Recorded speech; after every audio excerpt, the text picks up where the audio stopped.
So I'd like to continue speaking about cultural givens, which we addressed and introduced in the previous conversation.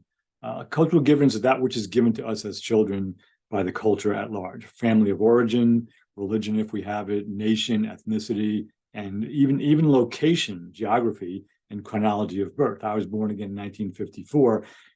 Somebody who was born in the same house I grew up with in 2022, even if they were second generation Italian American, would have a whole different set of cultural givens simply because of the chronology, what's happened in the years since I was born.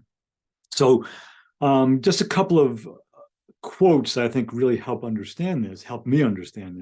And in 1967, Thomas Merton wrote an essay entitled Inner Work. And in it, he wrote something very close to what I'm about to say. This is a paraphrase, that before you utter the pronoun I or me or my, make sure there's really somebody behind it, that it's not just the anonymous authority of the collectivity speaking through your mask. Listen to that again. The anonymous authority of the collectivity. He was referring to what I call cultural givens.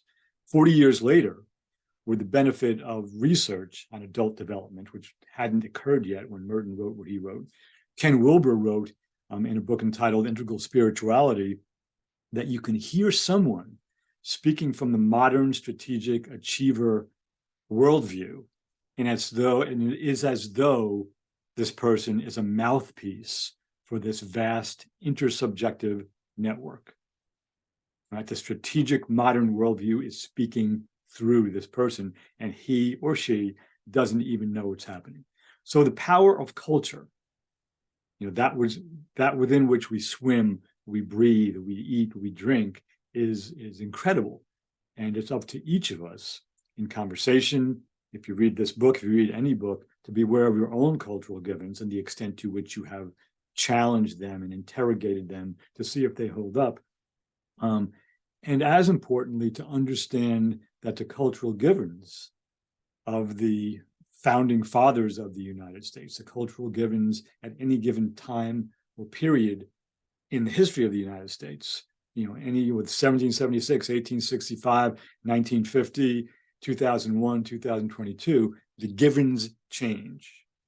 Not every single given changes, but generally there are shifts, and we have to understand that people who lived 200 years ago had a whole different view of the world than we do. All right. So I look forward to our next conversation. Thank you for listening, and I'll see you next time.